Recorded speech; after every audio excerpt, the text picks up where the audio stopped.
Assalamualaikum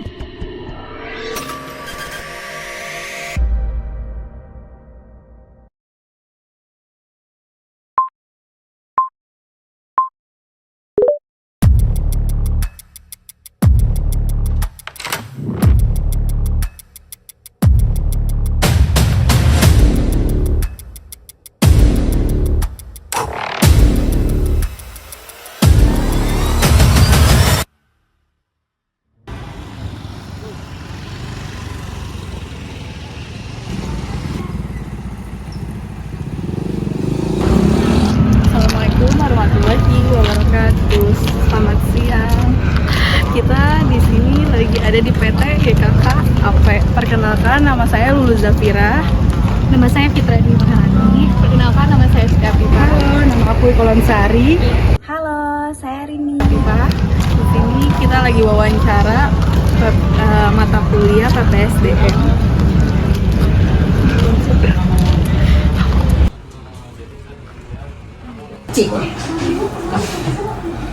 Jadi PT WKK itu produknya aluminium arsitektural. Kebutuhannya untuk memenuhi kebutuhan perumahan dan gedung-gedung tinggi, apartemen, hotel, dan sebagainya. Jadi berupa jendela, pintu, kusen gitu ya. Jadi kita beberapa periode pasti akan ada melakukan rolling. Di situ di dalam rolling tersebut kita bisa melihat kemampuan dari seseorang, karena ada orang tersebut yang memang ketika dia nyaman di satu zona kan dia mungkin ahli di bidang itu, tapi ketika dia rolling itu belum muncul seperti itu. Itu salah satu strategi yang kami buat untuk melihat sampai di mana sih kemampuan kecakapan seseorang pegawai. Terkait kompensasi dan kesejahteraan, kompensasi atau benefit apa saja yang diberikan kepada karyawan di sini bisa disebutkan contohnya? Pak Nara sebutin namanya apa saja kesejahteraan yang sudah diterima. Kesejahteraannya ya. Ya, kami yang pegawai itu kan selain dari salary gaji pokok juga kan ada tunjangan sebelum masuk melakukan pekerjaan, terus juga ada meeting. Apa saja cara yang dilakukan untuk memotivasi karyawan, misalnya kayak ada penghargaan atau insentif tertentu? Ada yang mengadakan pelatihan, bisa jadi kita ikut seperti itu. Dia tergantung kebutuhan.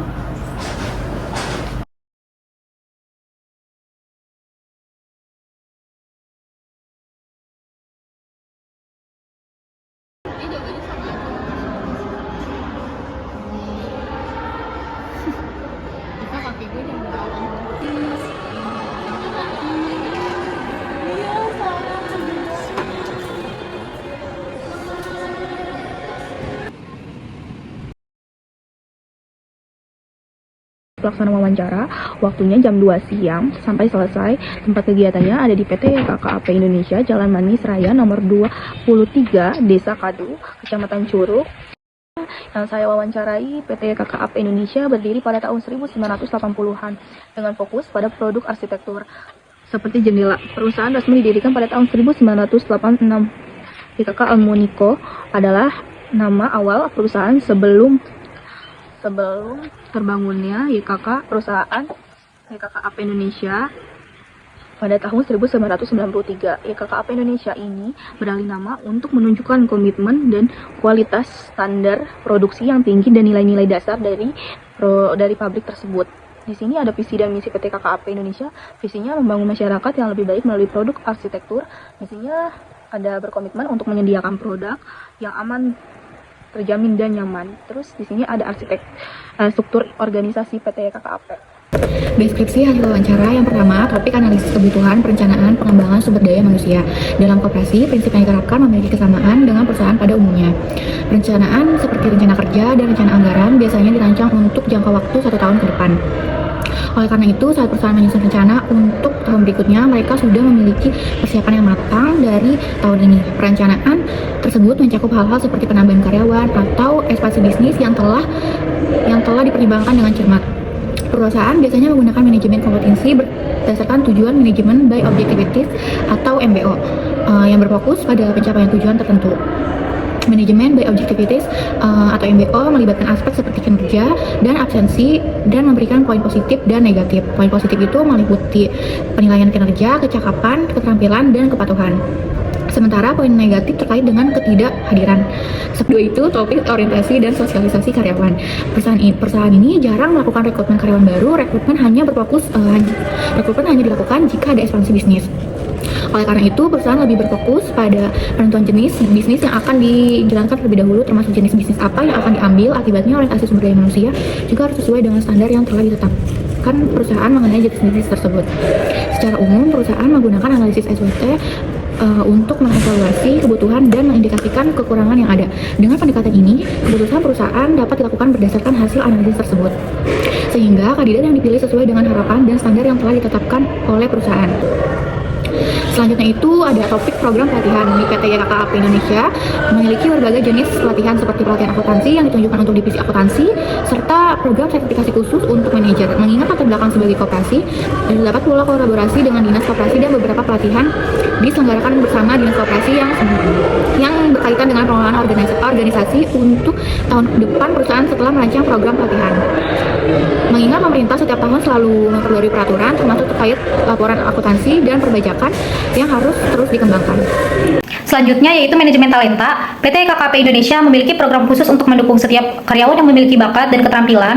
Meskipun perusahaan belum memiliki program yang secara spesifik dirancang untuk hal ini, karyawan yang memiliki keahlian tertentu biasanya akan diberikan kesempatan untuk mengikuti program yang dapat mengembangkan potensi tersebut. PT KKP Indonesia juga memberikan penghargaan kepada karyawan sebagai bentuk motivasi. Dalam siklus operasional lembaga usaha, terdapat target dan pencapaian yang harus diraih setiap tahunnya. Setiap tahun perusahaan memberikan apresiasi berupa insentif sebagai bentuk penghargaan atau kinerja karyawan yang telah mencapai target yang telah ditetapkan. Manajemen kinerja. Sistem penilaian kinerja di PT KKP Indonesia menggunakan sistem pemberian poin positif dan negatif seperti yang telah dijelaskan sebelumnya. Poin positif diberikan berdasarkan penilaian terhadap kinerja, kepatuhan, pencapaian, serta keterampilan yang dimiliki. Keterampilan tersebut tentu saja akan muncul dari usaha dan juga upaya seseorang, sedangkan poin negatif diberikan terkait dengan absensi dan juga penilaian yang didasarkan pada dua aspek tersebut. Selanjutnya yaitu motivasi dan pengembangan karir. Pengembangan karir sangat bergantung kepada kemampuan kerja setiap orang. Setiap tahun kami melakukan evaluasi dan jika menemukan bahwa seseorang pantas mendapatkan promosi, hal itu akan pertimbangkan. Namun kami juga menetapkan rolling secara berkala di koperasi kami. Hal ini juga memungkinkan kami untuk menilai kemampuan karyawan karena terkadang ada karyawan yang merasa nyaman di bidang tertentu dan mungkin menjadi ahli di bidang tersebut. Salah satu metode yang kami gunakan untuk mengevaluasi kemampuan kecakapan seseorang adalah dengan rolling. Ada poin 7, itu kompensasi dan kesejahteraan. Pegawai tidak hanya menerima gaji pokok, tetapi juga menerima tunjangan. Tunjangan tersebut meliputi tunjangan fungsional yang berkaitan dengan tugas dan fungsi pekerjaan, tunjangan jabatan yang terkait dengan posisi dan struktur, serta tunjangan tugas yang mencakup fasilitas makan, transportasi, dan lainnya. Semua komponen tunjangan ini bertujuan untuk meningkatkan kesejahteraan karyawan. Selain itu, perusahaan juga menyediakan asuransi untuk pegawai. Selanjutnya poin 8, pemberdayaan karyawan. Pemberdayaan yang dilakukan berkaitan langsung dengan tugas hari-hari. Seperti yang telah disampaikan sebelumnya, karena kami sering menerapkan sistem rolling, setiap pegawai memiliki kesempatan untuk menguasai pekerjaan di bidang lain. Dengan demikian, ketika ada karyawan yang tidak masuk, pegawai lain bisa diberdayakan untuk membantu dan mendukung pekerjaan rekannya yang berhalangan hadir. Selanjutnya, poin ke-9 itu ada tantangan dan inovasi SDM. Saat ini, digitalisasi telah diterapkan secara luas di PT KKAP Indonesia. Mengingat pentingnya teknologi untuk mendukung dan mempermudah berbagai pekerjaan, sebagai contoh, pelaporan akuntansi telah menggunakan perangkat lunak khusus, begitu pula dengan transaksi jual beli yang kini telah dilakukan melalui aplikasi digital. Selain itu, transaksi pembelian juga sudah menggunakan QRIS. Selanjutnya di sini ada konsep pengembangan SDM di PT KKAP Indonesia, yaitu adanya pembinaan. Pembinaan adalah salah satu strategi manajemen SDM yang dirancang untuk membantu karyawan untuk mengembangkan kompetensi, meningkatkan kinerja, serta mempersiapkan diri untuk menghadapi tantangan di masa depan. Selanjutnya adanya program pelatihan. Di PT KKAP Indonesia memiliki berbagai jenis pelatihan, seperti pelatihan akuntansi yang ditunjukkan untuk divisi akuntansi, general training, serta program sertifikasi khusus manajer. Selanjutnya saran perbaikan. Untuk meningkatkan efektivitas program pengembangan SDM, di PT KKAP Indonesia diperlukan langkah-langkah strategis yang mengacu pada teori dan praktik terkini dalam manajemen SDM. Pendekatan ini tidak hanya bertujuan untuk meningkatkan keterampilan karyawan, tetapi juga menciptakan lingkungan kerja yang inklusif, kolaboratif, dan inovatif. Selanjutnya ada kesimpulan. Dalam laporan hasil kegiatan wawancara pada PT KKAP Indonesia, dibahas bagaimana perusahaan sendiri berusaha meningkatkan kualitas karyawannya. Mereka memiliki program berupa pelatihan, sistem penilaian, dan juga strategi promosi untuk membantu karyawannya berkembang. Daripada merekrut karyawan baru, PT KKP Indonesia berkonsentrasi pada pengembangan karyawan yang sudah ada. Perusahaan juga menawarkan pelatihan akuntansi, sertifikasi manajer, dan pelatihan umum untuk karyawan. Perusahaan menggunakan sistem poin positif dan negatif yang bisa melihat kinerjanya, dan juga memiliki sistem rolling yang memungkinkan karyawan merasakan pekerjaan di berbagai bidang sehingga mereka dapat mengevaluasi kemampuan dan potensinya masing-masing.